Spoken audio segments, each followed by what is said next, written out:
Has quick thinking ever saved your life? It was the middle of January, and I was house sitting for my aunt and uncle while they vacationed in Hawaii. I was 18, freshly graduated, and thrilled to have a big house to myself for a week. They lived in a quiet suburb, the kind of place where people left their doors unlocked and knew their neighbors by name. I spent the first few days lounging, cooking whatever I wanted, blasting music, basically living a dream. On the fourth night, around 11 p.m., I was curled up on their couch watching a horror movie when I thought I heard something outside. It wasn't loud, just a subtle click, like a door handle being tested. At first, I brushed it off as movie paranoia, but a few minutes later, I saw something move past the window, a shadow fast and low. I muted the TV. Silence. Then, I heard the unmistakable creak of the side gate opening. My heart dropped. I knew that gate made a sound only if someone physically opened it. I got up, peeked out the kitchen window, and saw nothing, but I didn't feel safe. That's when I remembered what my uncle had said before leaving. If anything ever feels off, remember the breaker box in the garage. Kill the lights and hide in the crawl space.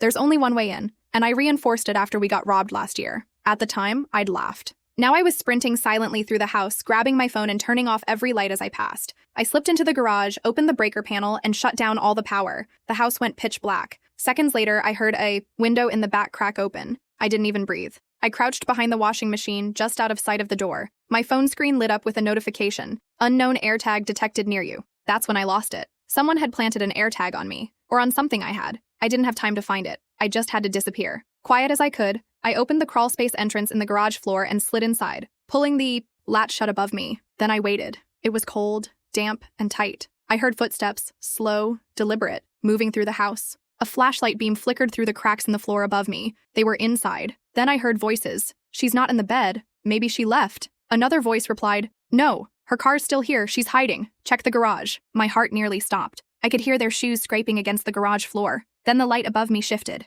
One of them was standing right over the hatch. This is locked, one of them said. She wouldn't fit in there. The other laughed. Let's grab what we can and bounce. We already got her AirTagged. We can follow her later if she moves. I barely blinked. After what felt like an hour, I heard the back door slam. I waited another 15 minutes before crawling out and locking the garage from the inside. Then I texted my cousin, who lived 2 blocks away, to come over. When he showed up, I was shaking so hard I could barely speak. He called the police, who arrived quickly. They found the window they'd pried open, the AirTag stuck under my backpack, and footprints all around the property. It turned out there had been a string of robberies in the area, but mine was the first time they'd actually come in while someone was home. The officers said the AirTag meant they were targeting me, not just the house. If I hadn't killed the lights, or remembered that crawl space, I might have been face to face with 2 criminals in the dark. That moment taught me the power of staying calm and thinking fast, even when every instinct tells you to panic. And yes, I always check my belongings for hidden trackers now. Always.